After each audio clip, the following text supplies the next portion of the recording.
Olá a todos, episódio 42 do CBcast aqui de Unai, por 20 e poucos minutos. Hoje aqui com o Marcelo Chagas, que é advogado. Marcelo também é professor da Facto de Direito, nas cadeiras de Sociologia, Filosofia e Direito Penal. Ele é também mestrando pela UNB em Direito, né, doutor? E aqui uma satisfação receber para falar sobre o tema, o lado humano dos jurados no Tribunal do Júri. Então, esse é o ponto. Seja muito bem-vindo, Marcelo. Obrigado. Você nasceu em Unai, você nasceu onde? Nasci em Salinas, Minas Gerais. Olha que coisa boa, lá no norte de Minas. Boas cachaças. E você veio para Unai quando? Muito tempo? 2010. Certo. Bacana, né? Tem um tempinho já de Unai, então virou unaiense. Unaiense. Aquele velho ditado, né? Da água do Rio Preto e tudo, né? Gostou mesmo daqui. Quem bebe a água do Rio Preto não volta. Não volta mais. E tem uns até que vão embora e pegam um pouquinho da água e leva para o lugar dele. Fica com saudade e querem voltar, né? Você é advogado apaixonado pelo Tribunal do Júri. Nós queremos falar hoje de outro lado, Marcelo. É o lado dos jurados. Então, na sua percepção sobre as emoções e a pressão que um cidadão comum ele recebe ao atuar como jurado, o que ele enfrenta, né, ao ser convocado para julgar, então, uma pessoa por um crime doloso contra a vida? Que, na sua percepção, esse jurado enfrenta? A seguinte situação, a princípio, o jurado, ele tem a preocupação por ser alguém leigo. Partindo dessa preocupação, a dificuldade por não ter conhecimento técnico e estar sendo submetido e indo ao julgamento, se tornar um juiz nomeado, para julgar um crime doloso contra a vida.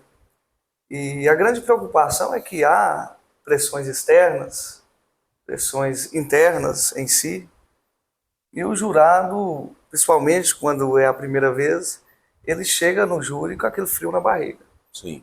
Eu fui jurado, tenho um conhecimento nesse sentido, e a grande preocupação é estar julgando uma pessoa, dando uma resposta para a sociedade e tentar entender aquela dinâmica.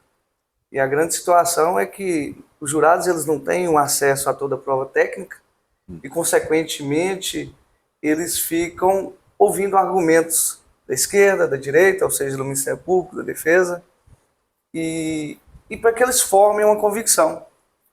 E eles não têm acesso ao contexto probatório, salvo aquele produzido lá no plenário, muitas vezes pensado.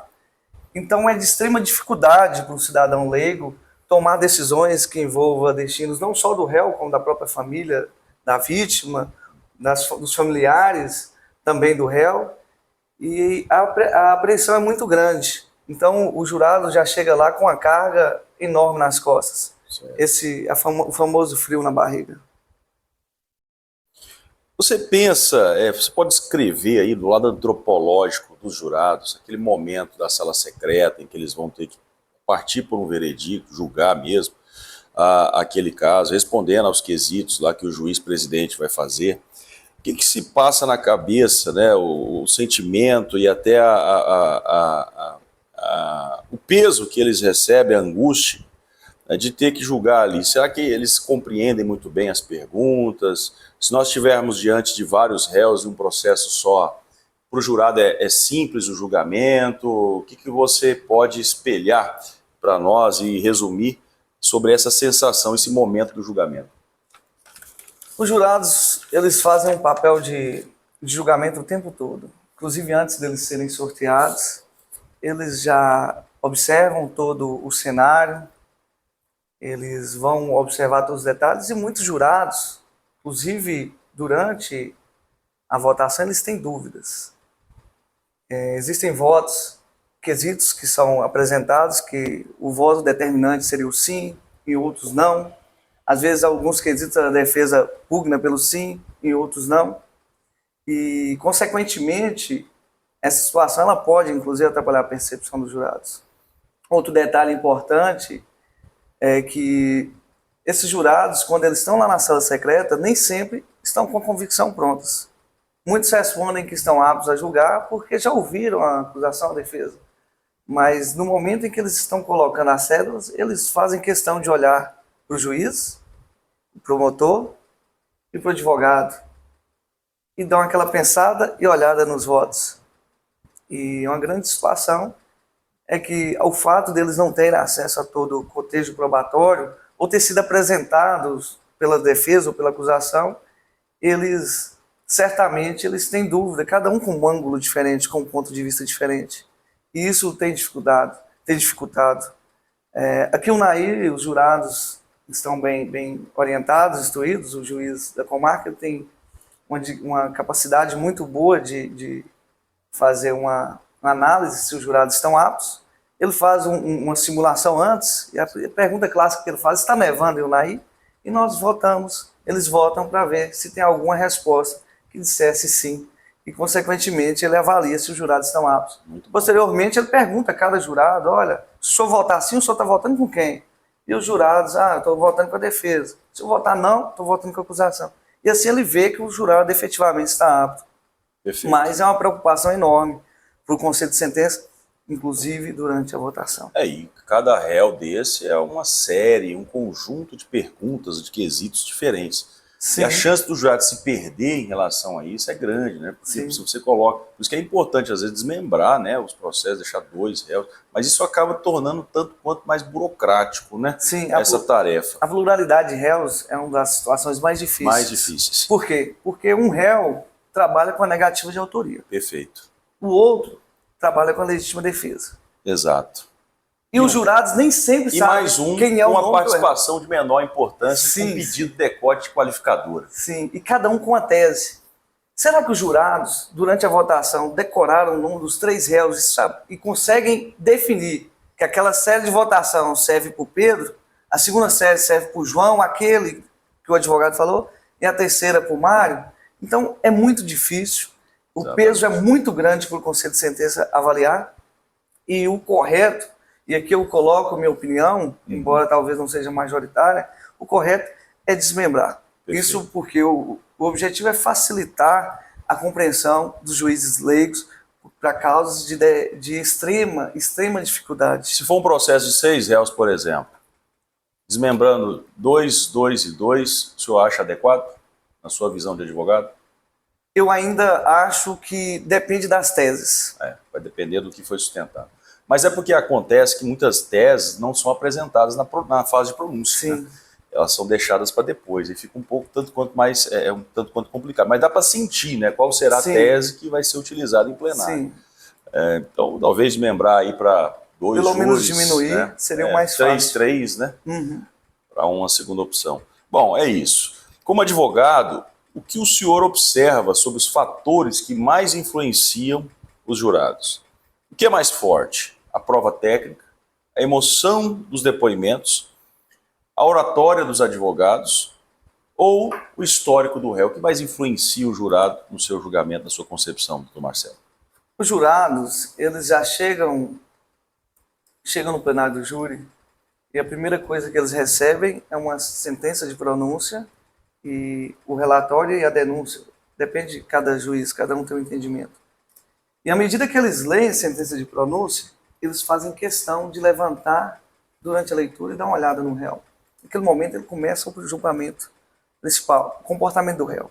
Segunda coisa, o jurado leva em conta os antecedentes do réu. Ainda que ele não esteja sendo julgado pelo seu passado, eles o influenciam em sua decisão. Isso porque, obviamente, um réu que respondeu por um homicídio e foi absolvido ou condenado, ele tende a ter um peso maior, uma cobrança maior dos jurados no seu voto, em sua decisão. Mas não para nisso. Os jurados, eles observam o réu o tempo todo. A oratória ela é importante, sim, mas o que define o julgamento é a apresentação das provas. Eu trabalhei com um advogado, conhecido aqui na cidade, Lindomar Coelho. Sim. E me recordo, em 2012, por aí, ele fazendo umas alegações finais, um processo civil, ele falou a seguinte frase: falar e não provar é o mesmo que não falar. Um brocardo jurídico, né? E a grande situação jurídica é o seguinte: existem advogados com oratória perfeita, que apresentam sua versão, conseguem trazer uma oratória exemplar, conseguem apresentar a visão da defesa, que ninguém tem nenhuma dúvida nesse sentido. Mas eles não têm a capacidade de mostrar aos jurados o cotejo probatório. Isso porque o jurado, ele não quer mais apenas ouvir. Perfeito. Foi-se a época que o jurado, ele quer ter acesso às provas produzidas. E quando ele tem acesso a essas provas produzidas, ele tem mais convicção. Então, a minha resposta é, as provas, elas são elementares para subsidiar todos os argumentos de oratória e de emoção no plenário. Tanto verdade é que muito grande parte, talvez até a maior parte do tempo destinado aos debates é utilizado para demonstrar as provas aos jurados. Sim. Então isso é até um elogio aos jurados, que realmente a gente percebe cada vez mais preocupados com o julgamento técnico de acordo com a prova. Embora eles sejam leigos, eles precisam julgar de acordo com a prova dos autos, porque isso é julgamento justo. Na hora que eles assumem lá o compromisso, eles têm que julgar com justiça, imparcialidade, significa análise de provas. Então, realmente, esse é um ponto, né, doutor Marcelo, positivo para a análise dos jurados. Sim, produção de provas. Muito bom. O senhor estuda projetos de alteração do procedimento do júri. Como apaixonado pelo Tribunal do Júri, doutor Marcelo, o senhor deve estar sabendo ou acompanhando esses projetos e propostas que visam ou tentam aprimorar o Tribunal do Júri. O que você pode citar de propostas de lei, projetos de lei ou anteprojetos que venham a afetar o Tribunal do Júri? Existem diversos tipos de projetos. Há quem defenda, inclusive doutrinadores, a necessidade de um anonimato para jurados em situações em que envolva organizações criminosas. Isso por quê? Porque o jurado ele já entra com uma pressão grande. Sim. Recentemente, em Buritis, o juiz teve que dissolver um conselho de sentença porque a família do réu abordou cada um dos jurados na porta do fórum, pedindo, por favor, absolva meu filho. Por favor, me dê uma chance.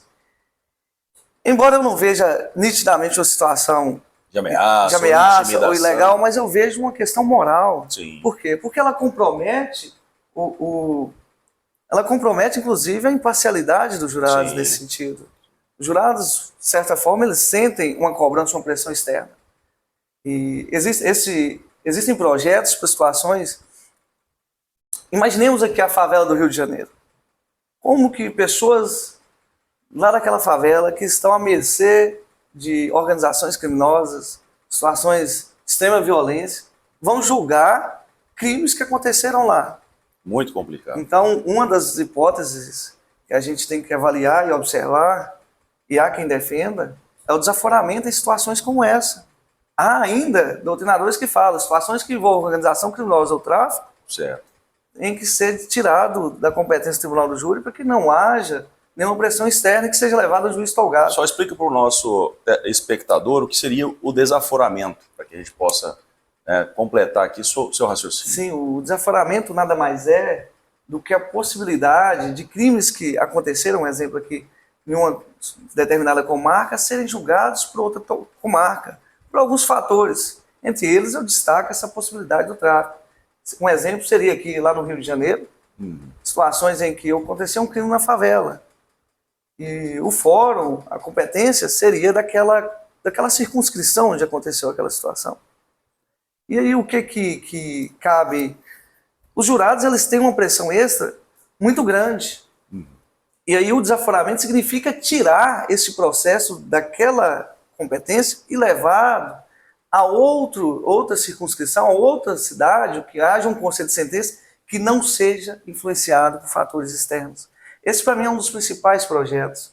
O segundo é buscar um anonimato de jurados em situações como essa. É claro que a defesa ela precisa avaliar personalidade, alguns fatores, e que ele precisa ter acesso a um rol de testemunha.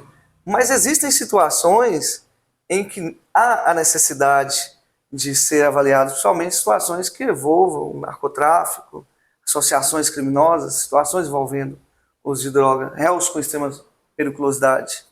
Então, é uma situação que necessita ser avaliada, necessita ser ponderada pelos legisladores. Inclusive, só citando essa sua fala, a gente tinha até conversado um pouco antes, tem um projeto de lei 3.786 de 2021, autoria do senador Jaime Campos, lá do Mato Grosso, que teve uma emenda, um substitutivo, um acréscimo do senador Sérgio Moro para justamente nesse ponto retirar a competência dos jurados. Isso você pode perguntar de 10 jurados, 9 deles vão dizer que tem receio, pavor, horror de julgar situações que envolvem organizações criminosas, associações ou envolvam o chamado narcocídio, o homicídio provocado por motivo torpe, um pano de fundo, o tráfico de drogas. E esse projeto, me parece que ele, fazendo uma leitura rápida, ele traz exatamente o que você está falando, professor e doutor Marcelo, porque ele permite que o juiz singular, que é o juiz profissional, ele assuma as rédeas do julgamento desses casos, para não deixar para o júri, deixar para o júri mais situações que envolvam ali homicídio simples, um réu apenas, não é organização criminosa, são situações mais assim diversas, sortidas de fora do contexto de organização e tráfico de drogas. Então, na sua opinião, esse projeto poderia avançar um pouco mais, de forma mais rápida? Ele é importante, ele precisa ser amadurecido, mas, obviamente, nenhum jurado vai querer participar de um conselho de sentença em situações como essa. E, infelizmente, é corriqueiro os jurados pedirem dispensa, inclusive muitas vezes motivadas. Outros falam que têm medo de determinadas situações. Então, é um projeto que precisa ser amadurecido, pegado alguns pontos de vista, mas eu entendo que ele merece uma aceleração, uma melhor tramitação, sim, e uma melhor avaliação. Recentemente também o CNJ, isso foi em 2019, até citei aqui com o doutor Júlio Fialho, que é o juiz, presidente do júri aqui, o UNAI, e nós conversamos sobre isso. O CNJ apresentou para o Congresso um relatório do Tribunal do Júri apontando várias saídas para flexibilizar, transformar o júri em algo mais simples. Uma delas é para reduzir a quantidade de jurados para 5, para evitar também aquela quebra de urna, que é você ter a necessidade dos 15 jurados para começar o Tribunal do Júri. E são propostas interessantes, que talvez poderiam ser também pensadas de uma maneira mais abrangente.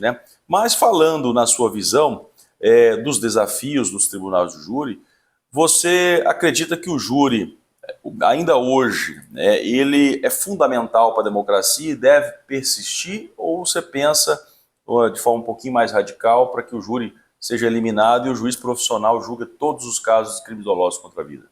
Há quem critique, mas eu defendo o Tribunal do Júri porque ele é sinônimo de democracia.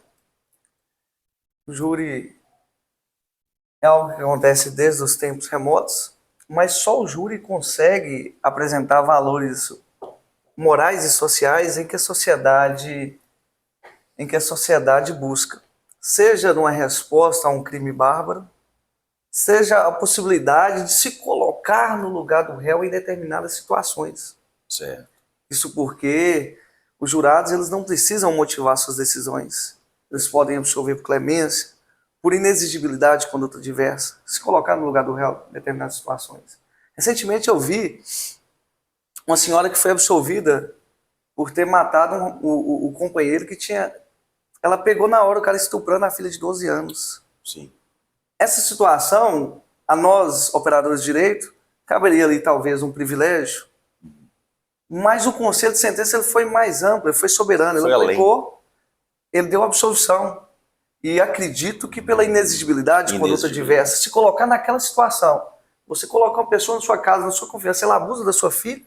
Então, assim, nós, operadores, teríamos um olhar mais neutro, mas o conselho de sentença ele representou o valor daquela sociedade, e quando ele representa o valor, ele faz um papel fundamental de democracia.